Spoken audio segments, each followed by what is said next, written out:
Hello everyone. Today we will discuss about preemptive priority scheduling. In priority scheduling, we have two types: non-preemptive priority scheduling and preemptive priority scheduling. So in this video we will discuss about preemptive priority scheduling. So here processes are given, priority is also given, arrival time and burst time. So here I am taking lower the number, higher the priority.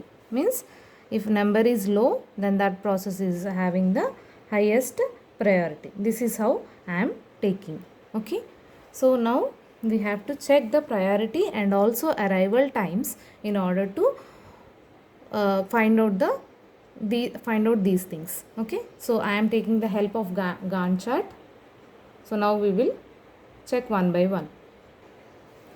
So here we have to check the arrival time first, because if processes are there in the ready queue, then only priority will be checked. Okay. So first arrival time. At the 0th unit of time, which process has come? P1 process has come. Okay.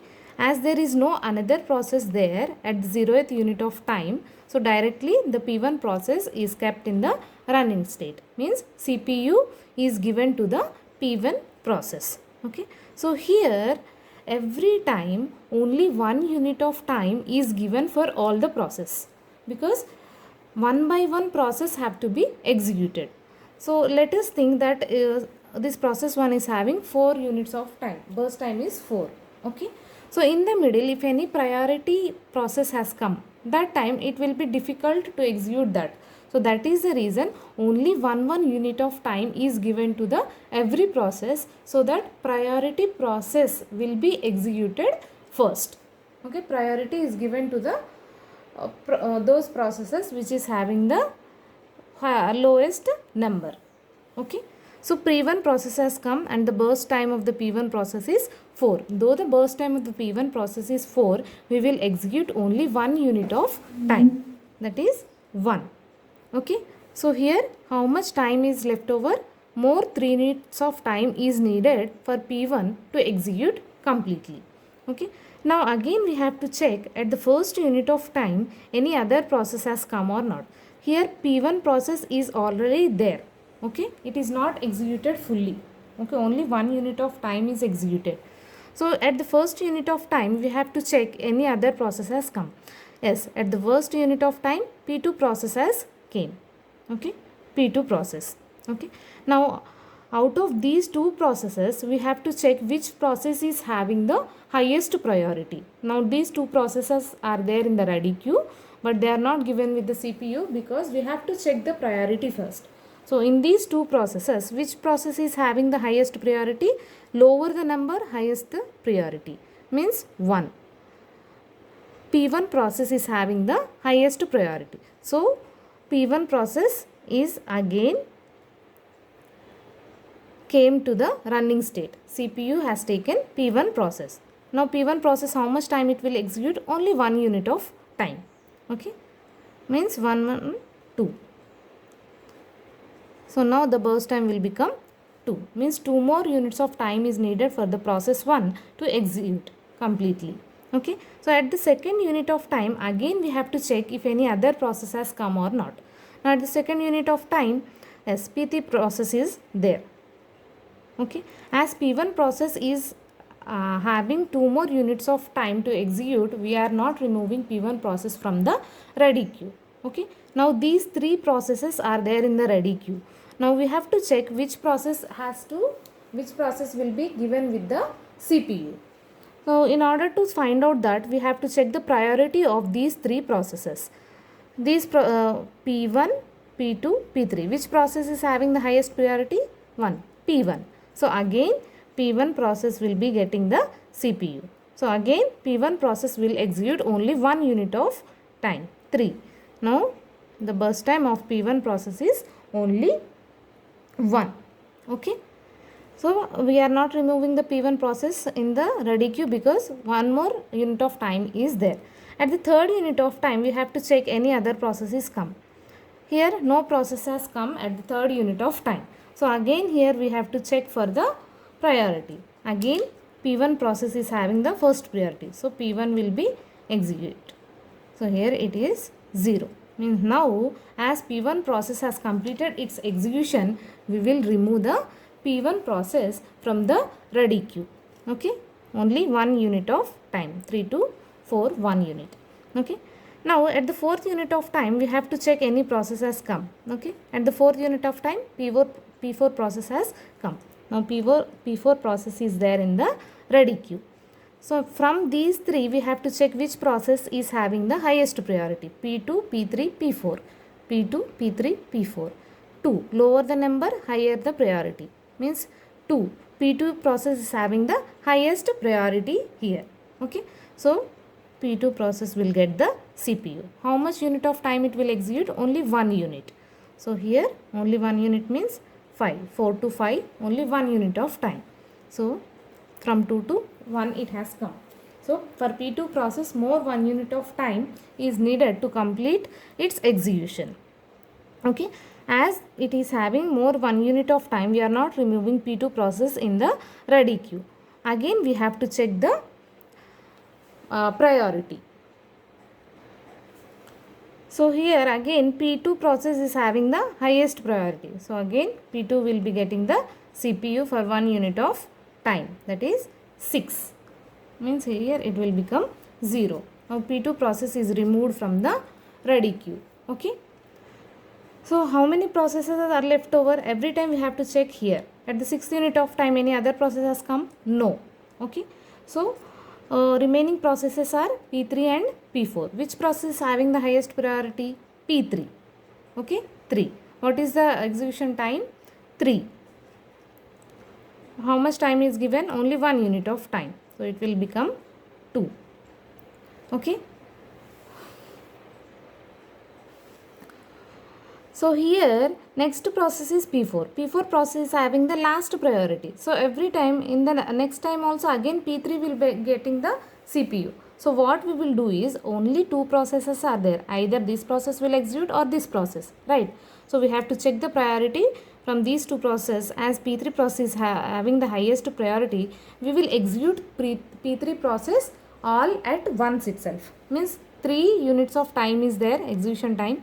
We will give 3 units of time instead of 1 unit, because only 2 processes are there. In these 2 processes, one process is given with the highest priority. So that process will be executing first. So P3 is also removed as it is completed its execution. Directly 3 units of time we have given. And remaining process P4. Here also instead of giving 1 unit of time, as it is the last process in the ready queue, directly we will give the 2 units of time to execute completely. Okay.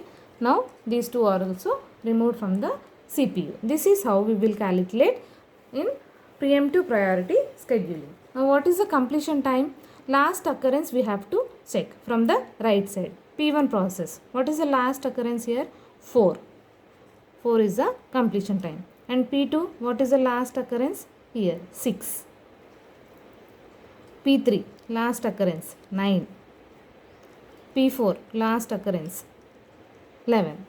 And turn around time. We know how to calculate turn around time equal to CT minus AT. And waiting time means turn around time minus burst time. Okay. CT minus AT. 4 minus 0, 4. 6 minus 1, 5. 9 minus 2, 7. 11 minus 4, 7. Okay. If it is a non-preemptive priority scheduling, then the waiting time and response time will be same. But here it is preemptive. So here waiting time and response time will be different. Okay. Now we have to calculate waiting time. Turnaround time minus burst time. 4 minus 4. Now you should not check the last value here. We have to check the first burst time only. What is the execution time which is given at the first, that only we have to check here. Okay. 4 minus 4, 0. 5 minus 2, 3. 7 minus 3, 4. 7 minus 2, 5. This gives the waiting time. Okay, now we have to calculate the response time. And the process P1 has got the CPU first, 0. 0 minus arrival time. Okay, response time is calculated by when the process has got the CPU first minus arrival time. So P1 process has got the CPU at the 0th time and the arrival time of the P1 process is 0. So 0. And P2 process has got the CPU at the 4th unit of time and the arrival time of P2 is 1. 4 minus 1, 3. Now P3 process has got the CPU at the 6th unit of time. Arrival time of the P3 process is 2. 6 minus 2, 4. P4 process got the CPU at the 9th unit of time and arrival time is 4. 9 minus 4, 5. Okay, this is how we will calculate the response time. After response time, you can calculate the turnaround time by taking the average of turnaround time by how many processes are there? 4. This is average turnaround time, and here you can calculate average waiting time by taking the average of all the waiting processes. This waiting time by how many processes are there will give the average waiting time. This is about preemptive priority scheduling. For your understanding, I will be taking one more example also. We will see the second example now. So this is the second example. Here also 4 processes are given. Priority is also given, arrival time and burst time. With the help of Gantt chart, we will find out these values. Okay. So first we need to check the arrival time. At the 0th time, how many processes have arrived? How many processes have arrived at the 0th time? Only one process, that is P1. So by default, P1 process will get the CPU first. So here how much time we will execute? Only 1 unit of time. Okay, this 1 unit of time, because if any other process will come, that time it becomes a problem, because highest priority process have to be executed. So every process is given with the only 1 unit of time. Okay, now P1 process has come into the running state. Okay, it will execute only 1 unit of time. Okay, now P1 process is there in the ready queue. 1 unit of time means more 3 units of time is needed for the P1 process to execute completely. Okay, so at the 1 unit of time, how many processes have arrived? We have to check. So P2 process is arrived. So now P2 process is in the ready queue, and directly P2 process is in the ready queue. Okay, from these two processes, which process is having the highest priority? That we have to check now. P1 and P2. Priority is given to the P2 because lower the number, higher the priority.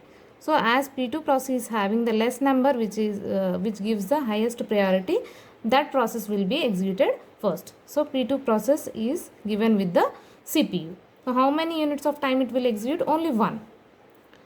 2. So here more 1 unit of time is needed for the P2 process to execute completely. So at the second unit of time, how many processes have arrived? That we have to check. So at the second unit of time, one more process is arrived, that is P3. Okay, we are not removing P1 process and P2 process from the ready queue, because here for P1 process more 3 units of time is needed, and for P2 process more 1 unit of time is needed. Okay, now totally 3 processes are there in the ready queue. Again we have to check which process is having the highest priority from these 3 processes: P1, P2, P3. P1, P2, P3. So here again P2 is having the highest priority, because lower the number, higher the priority. Again P2 process is given with the priority. So now again P2 process will execute only 1 unit of time, that is 3. Now it will become 0. So you can remove P2 process from here also. Okay, so again you have to check at the third unit of time if any process is arrived or not. No process is arrived at the third unit of time. So out of these 2 processes only, you have to check which process is having the highest priority, P1 and P3. lower the number, highest the priority. That is 3.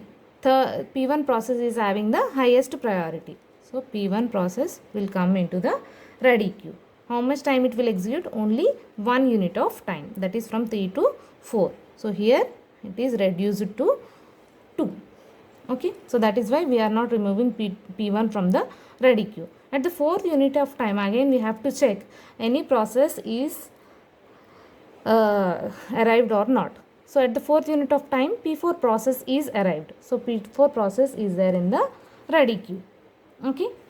So in these 3 processes, again you have to check the priority. P1, P3, P4. Which one is having the highest priority? P4. Because lower the number, higher the priority. Though the P4 process has come at the 4th unit of time, as it is having the highest priority, P4 process will be executing first. Okay.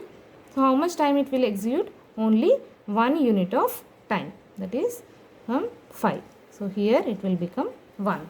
So P4 process is it needs 1 unit of time to execute completely. So after this, again we have to check the priority. So again what? P4 process is having highest priority. So P4 process is given with the CPU. Now it will execute more 1 unit of time. It will become 0. So P4 process is also removed here. Okay. Now only 2 processes are there. In these 2 processes, either this one will be having the highest priority or this one will be having the highest priority. Means either this will execute totally or this will execute totally. So now we have to check the priority from P1 and P3. So P1 is having the highest priority, as it is having the lower the number which is having the highest priority. So P1. How much time it is, it wants to execute completely? 2 units of time. So completely you can give 2 units of time here instead of giving 1 unit, because only 2 processes are there. Okay, directly you can give like that. After P1, only 1 process is left over, that is P3. Now directly you can give 2 units of time here, 11. Okay. Now we have to calculate the completion time. So what is the last occurrence of P1? We have to check here, 8. P2 here, 3. P3 here, 11. P4 6. This gives the completion time. Now turnaround time means we have to know CT minus AT. Waiting time means turnaround time minus burst time. So turnaround time is completion time minus arrival time. 8 minus 0 8, 3 minus 1 2, 11 minus 2 9, 6 minus 4 2. Waiting time means turnaround time minus burst time. Turnaround time minus burst time. We have to calculate the first value, okay, not these values. Okay, first value you have to calculate. 8 minus 4 4, 2 minus 2 0, 9 minus 3 6, 2 minus 2 0. Now response time. How will we calculate the response time? When the process has got the CPU first minus arrival time. So for P1, when the process has got the CPU at 0th time, minus arrival time, 0 minus 0 0. For P2 process, when it got the CPU at the first unit of time, 1 minus 1 arrival time, 0. For P3 process, when it got the CPU first at the 8th unit of time, what is the arrival time of P3? 2. Means 8 minus 2, 6. For P4, when it got the CPU first at the 4th unit of time. Okay, we have to check the left side of the Gantt chart. Okay, at what time it got? At the 4th unit of time. 4 minus arrival time, 4 0. Okay, this is how we will calculate the response time. And now later you can calculate average turnaround time and average waiting time. we all know how we will calculate average waiting time, average turnaround time and average waiting time. Average turnaround time means take the average of turnaround time total by how many processes are there, 4. Average waiting time is again take the average of all these by 4. How many processes are there, add these numbers and divide it by 4. Okay, this gives the average turnaround time and average waiting time. This is all about preemptive priority scheduling. Okay, thank you.